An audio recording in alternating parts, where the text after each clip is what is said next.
ప్రత్యేక సమగ్ర సవరణ 2026లో భాగంగా బద్వేల్ అసెంబ్లీ నియోజకవర్గంలో ఓటర్ల డిజిటలైజేషన్ ప్రక్రియ 90% పూర్తయిందని ఆర్టీఓ చంద్రమోహన్ తెలిపారు. బద్వేల్ ఆర్డీఓ కార్యాలయంలో ఆయన మాట్లాడుతూ నియోజకవర్గంలో మొత్తం 2,22,043 మంది ఓటర్లు ఉండగా శుక్రవారం నాటికి 2,190,000 మంది 90.16% ఓటర్ల వివరాలను BLOలు డిజిటల్ రూపంలో నమోదు చేశారని చెప్పారు.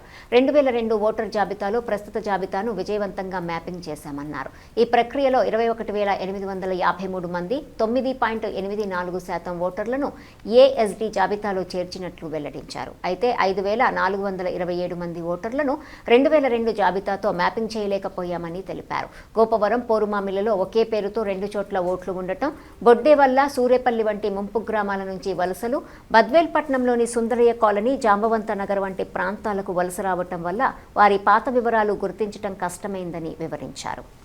బద్వేల్ అసెంబ్లీ నియోజకవర్గంలో SIR కార్యక్రమంలో భాగంగా మనకు మొదటి ఫేజ్ అయినటువంటి ఎన్యూమరేషన్ ఫేజ్ ఈ రోజుతో ముగించింది. సో మనము 14/6/2026 తేదీ నాడు ఈ యొక్క ఎన్యూమరేషన్ ఫేజ్ అంటే మనము ప్రీ యాక్టివిటీస్ అన్ని కంప్లీట్ చేసి ఎన్యూమరేషన్ ఫామ్స్ అన్ని ప్రింట్ చేసి ఆ రోజు డిస్ట్రిబ్యూషన్ డిజిటైజేషన్ స్టార్ట్ చేసాం. సో ఇది 14/7 ముగిసింది. అయితే ఎలక్షన్ కమిషన్ వల్ల దాన్ని 10 రోజులు అంటే 24 వరకు అంటే ఈ రోజు వరకు పొడిగించడం జరిగింది. సో ఈ పొడిగించిన టైంలో మనం మళ్ళీ కొన్ని దీన్ని ఉన్నటువంటి ఎన్యూమరేషన్ ఏదైతే మనం కలెక్షన్ చేశామో ఆ డేటాను, అలాగే ASDలు, డూప్లికేట్స్ ఇవన్నీ ఒకసారి మళ్ళీ రీవెరిఫై చేసుకొని ఇంకా ఎవరైనా మిస్ అయింటే వాళ్ళ దగ్గర నుంచి కూడా ఎన్యూమరేషన్ ఫామ్స్ తీసుకొని దాన్ని రెక్టిఫై చేసుకోవడానికి కొంచెం టైం దొరికింది. సో ఇప్పటి వరకు చూస్తే మనకు ఉన్నటువంటి 272 పోలింగ్ స్టేషన్స్లో మనకు దాదాపు 2,22,043 మంది ఓటర్లు ఉన్నారు ఈ బద్వేల్ నియోజకవర్గంలో. సో వాటన్నింటినీ కూడా 100% ప్రింట్ చేసి 100% డిస్ట్రిబ్యూట్ చేయడం జరిగింది.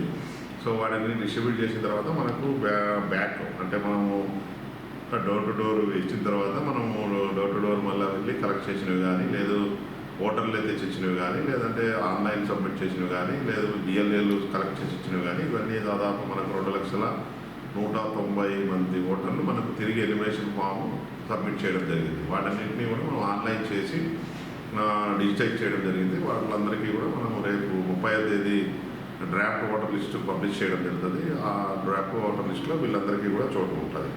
అలాగే మనకు ఉన్నటువంటి మొత్తం ఓటర్లు 21,853 మంది అంటే ఇది 9.84% మనకు ఉన్నటువంటి ఓటర్లు. ఈ 21,853 మంది మనకు ఎన్యూమరేషన్ ఫామ్స్ సబ్మిట్ చేయలేదు, రిటర్న్ చేయలేదు. సో అది వివిధ కారణాలు ఉన్నాయి. దాంట్లో డెత్ కేటగిరీ కింద 6,549 ఉన్నాయి. అలాగే షిఫ్టింగ్ కేటగిరీ కింద అంటే ఈ ప్రాంతం నుంచి శాశ్వతంగా వలసపోయిన వాళ్ళు 6,860. అలాగే ఆల్రెడీ ఎన్రోల్డ్ డూప్లికేట్ కానీ డబుల్ ఎంట్రీ కానీ అంటారు కదా, అవి దాదాపు 4,457 ఉన్నాయి. అలాగే ఆబ్సెంటీస్ అంటే వాళ్ళ అడ్రస్ తెలియదు, ఎప్పుడో ఓటర్ నమోదు చేసుకున్నారు, వాళ్ళు ఎక్కడున్నారు, ఎక్కడ ఉండేవాళ్ళు తెలియదు. సో ఇలాంటి కేటగిరీ కింద 3,971, ఒక 16 అదర్ కేటగిరీ కింద ఈ విధంగా మనకు 21,853 మనకు టోటల్గా ఈ అన్కలెక్టబుల్ చేయాలి. వీళ్ళందరికీ వితౌట్ నోటీసు, వితౌట్ ఫామ్ 7 వీళ్ళ ఓట్లన్నీ కూడా డిలీట్ కావడం జరుగుతుంది. సో ఈ లిస్ట్ మనకు PS వైజ్ ఉంది, మళ్ళీ కేటగిరీ వైజ్ ఉంది, డెత్ ఏంటి, యాబ్సెన్స్ ఏంటి, షిఫ్టింగ్ ఏంటి. సో ఇది నేను ప్రతి వారం కూడా మనం ఏదైతే ఎన్యూమరేషన్ ఫామ్ స్టార్ట్ అయిందో ఆ రోజు నుంచి మేము పొలిటికల్ పార్టీస్తో టైం టు టైం మీటింగ్ పెడుతున్నాం. ఈవెన్ BLAs కూడా మనము శిక్షణ కార్యక్రమం నిర్వహించాము. ప్రతి వారం మనం మీటింగ్ కండక్ట్ చేసి ఈ యొక్క ప్రోగ్రెస్ ఇవన్నీ డీటెయిల్స్ చెప్తున్నాం. ఈ ఏదైతే లిస్ట్ ఉందో 21,853 కూడా మనము పోలింగ్ స్టేషన్ వారి పోలింగ్ స్టేషన్ లెవెల్లో బూత్ లెవెల్ ఏజెంట్స్కి మనం సప్లై చేసాం. వాళ్ళు కూడా వెరిఫై చేసుకుని ఎన్ని అభ్యంతరాలు ఏమైనా ఉంటే తెలియజేయమని చెప్పినాం BLOస్కు. అలాగే మనము ఈ యొక్క కాన్స్టిట్యున్సీ లెవెల్లో కూడా పొలిటికల్ పార్టీస్ మీటింగ్ కండక్ట్ చేసి టైం టు టైం 14వ తేదీ ఇచ్చాము. మళ్ళీ ఇప్పుడు కొన్ని మార్పులు జరుపులు జరిగాయి కాబట్టి మళ్ళీ మనం ఈరోజు కూడా వాళ్ళకి అందజేసి ఎనీ అబ్జెక్షన్స్ వాళ్ళు కూడా వాళ్ళ BLAస్కి అందజేసి దీన్ని వెరిఫై చేయించుకొని ఏదైనా అభ్యంతరాలు ఉంటే తెలియజేయమని చెప్పడం జరిగింది. సో ఈ విధంగా మనకు ఉన్నాయి. అయితే మనకు ఇప్పుడు చూస్తే అనామలీస్ కింద నో మ్యాపింగ్ అంటే సో మీకు తెలిసి SIRలో 2002 ఓటర్తో అనుసంధానం చేయాలి. 2002లో ఇప్పుడున్న ఎలక్టార్కు ఓటు ఉందనుకోండి, ఆయన సెల్ఫ్ మ్యాపింగ్ చేస్తాం.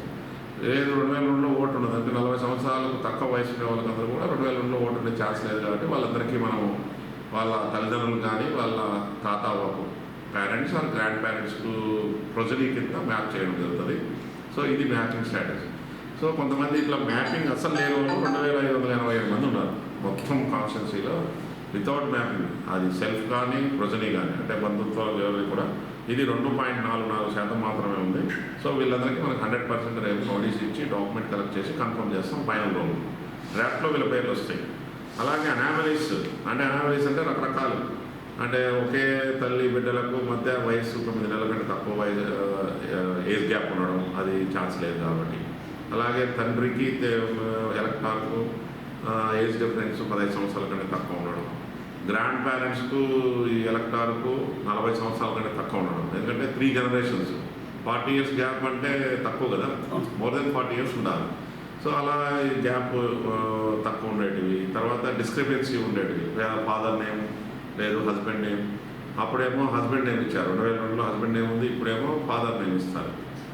ఇట్లాంటి డిస్క్రిపెన్సీస్ అన్నీ కూడా మనము దాదాపు మనకు 33,555 వస్తే వాటన్నింటినీ కూడా రెక్టిఫై చేయడం జరిగింది. 11,579, బ్యాలెన్స్ 21,676. ఇవి అనామలీస్. వీళ్ళకి కూడా మనం రేపు నోటీసులు వస్తాయి.